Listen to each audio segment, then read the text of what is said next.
Ang lihim na hitman.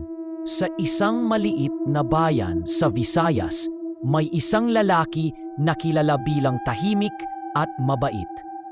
Lagi siyang nakasuot ng simpleng damit at halos walang kausap.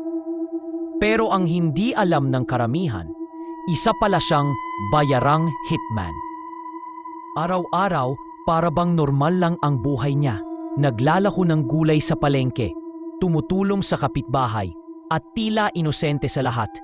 Pero sa tuwing hating gabi, nag-iiba siya. Lumalabas siya na parang multo, walang tunog ang mga hakbang.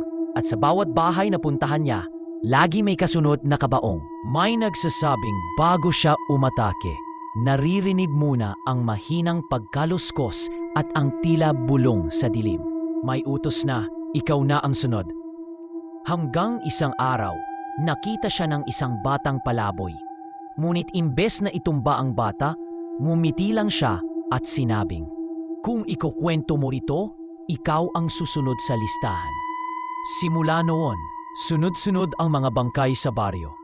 Pero ang pinaka nakakatakot, wala ni isang bala o sugat sa katawan. Para bang kusa silang bumigay na parang may aninong dumalaw sa kanila bago bawian ang buhay. At hanggang ngayon, walang nakakaalam kung saan na napadpad ang hitman na iyon.